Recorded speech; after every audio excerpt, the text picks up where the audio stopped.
പതിവില്ലാതെ സിദ്ധു ഇങ്ങോട്ട് വന്ന് പറഞ്ഞ് അമ്മേൻ്റെ പല്ലൊന്ന് തേപ്പിച്ച് തരാമോന്ന്.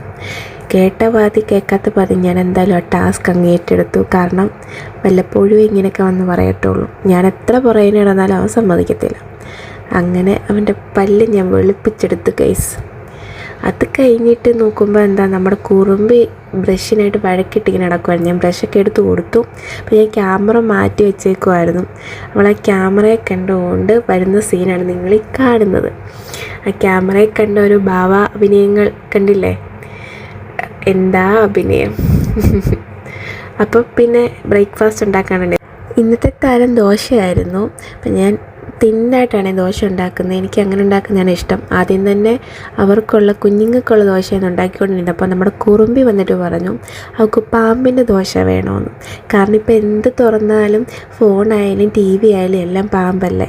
ഞാനിടയ്ക്ക് പേടിപ്പിക്കാനെന്ന് പറയുന്നതും പാമ്പിനെ പറ്റി തന്നെയാണ്. അതുകൊണ്ടാണോ എന്നറിയില്ല, അവൾക്ക് പാമ്പിൻ്റെ തന്നെ ദോശ വേണമെന്ന് പറഞ്ഞു. പിന്നെ ഞാനൊരു പാമ്പിനെയും കൊണ്ടാക്കി കൊടുത്ത്, നിസ്സാരം. അത് കഴിക്കുന്ന സീനാണ് നിങ്ങൾ ഈ കാണുന്നത്. എന്തായാലും രണ്ടുപേരും ദോശയൊക്കെ കഴിച്ചു. പിന്നെ നമ്മുടെ ചേച്ചി ഇന്ന് കുറച്ച് ചക്ക കൊടുത്തിട്ടുണ്ടായിരുന്നു. ശിവ ഇടയ്ക്കതൊന്ന് തുറന്ന് നോക്കി. ഞാനത് സാഹസ്യമായിട്ടത് മാറ്റി വെച്ചു. പിന്നെ അവരൊക്കെ കഴിച്ചൊന്നും എടുക്കാൻ പറ്റിയില്ല. പിന്നെ ഞാൻ തട്ടുന്നതാണ് നിങ്ങൾ ഈ കാണുന്നത്. ചക്കയും മീനും മത്തി വറുത്തതും മത്തിക്കറിയും മാങ്ങാക്കറിയും കൂടെ കടുവും വാങ്ങി. അടിപൊളിയായിരുന്നു. ഇച്ചിരി പുളിയും കൂടെ ആയിരുന്നു. അതുകൊണ്ട് എനിക്ക് മാങ്ങാണ്ട് ചെപ്പിയപ്പം പുളി വന്നു കേട്ടോ ഗീസ്. പിന്നെ ഞാൻ വൈകിട്ട് കുറച്ച് സാധനങ്ങളൊക്കെ മേടിക്കാൻ കറ്റാനം വരെ പോയിരുന്നു. അപ്പോൾ അവിടെ മൊത്തം ബ്ലോക്കായിരുന്നു. എന്താ നമ്മുടെ പാർട്ടി ജയിച്ചതിൻ്റെ ആഘോഷങ്ങളായിരുന്നു. 2-3 ദിവസമായി വീഡിയോ എടുത്തിട്ടുണ്ടെങ്കിൽ ഇന്നാണ് അതിന് സമയം കിട്ടിയത്. പിന്നെ കുഞ്ഞുങ്ങളെയൊന്നും കൊണ്ടുപോയില്ലായിരുന്നു. പിന്നെ ഞാൻ തന്നെ ഒരു കടയിൽ കയറി ഫ്രൂട്ട് സലാഡ് അങ്ങ് കഴിച്ചു. തിരിച്ചു വന്നപ്പോൾ ദേണ്ട വീണ്ടും മാങ്ങാക്കറിയാണ് എന്നും. അതുകൂടാതെ പഴുത്ത മാങ്ങ, മൂവാണ്ടൻ മാങ്ങ അമ്മ ദേണ്ട എല്ലാം സെറ്റ് ചെയ്ത് വെക്കുന്നു. പിന്നൊന്നും നോക്കിയില്ല.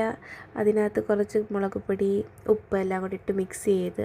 എനിക്കങ്ങനെ ഇഷ്ടമല്ല കേട്ടോ. എനിക്കല്ലാതെ കഴിക്കുന്നതാണ് ഇഷ്ടം. എന്ന് വെച്ച് ഞാൻ കഴിക്കാതിരുന്നില്ല, ഞാനും കഴിച്ചു. ഒരു ചെരുവോ മാങ്ങ ഉണ്ടായിരുന്നു ഗൈസ്. അപ്പോൾ പിന്നെ ഇവിടെ പുറകിന് കുഞ്ഞുങ്ങളൊക്കെ ആണെങ്കിൽ വഴക്കായിട്ട് നിൽക്കുകയാണ്. എനിക്ക് താ. ഞാനപ്പോൾ പറഞ്ഞു എല്ലാവർക്കും തരാം, ഇത്രയും ഉണ്ടല്ലോ, ആദ്യമേ ഞാൻ കഴിക്കട്ടെ എന്ന് പറഞ്ഞു. എനിക്കെപ്പോഴും ഫസ്റ്റിൽ തന്നെ വേണം. ഞാൻ പിന്നെ ചപ്പാത്തി മേടിച്ചുകൊണ്ട് വന്നിട്ടുണ്ടായിരുന്നു. അപ്പോൾ ചപ്പാത്തിയും മാങ്ങയും. ഡയറ്റാണ് പോലും. ഡയറ്റ് എന്ത് ഡയറ്റാണ്. ഞാൻ ഡയറ്റൊന്നും നോക്കത്തില്ല. ലാസ്റ്റ് വരുമ്പോൾ ഇതൊക്കെ കാണുമ്പോൾ എങ്ങനെ ഡയറ്റ് ചെയ്യാനാണ്. ഞാൻ മാങ്ങയും ചപ്പാത്തിയും എല്ലാം കഴിച്ച് വയർ ഫുള്ളായിട്ടാണ് ഗീസ് കിടന്നത്. അപ്പോൾ ഞങ്ങളെല്ലാവരും അടിപൊളിയായിട്ട് മാങ്ങ തട്ടി ഗൈസ്. പിന്നെ ഇതുങ്ങളൊക്കെ ഉറങ്ങാൻ ഒരു സമയമാവും. അപ്പോൾ ഇത്രയും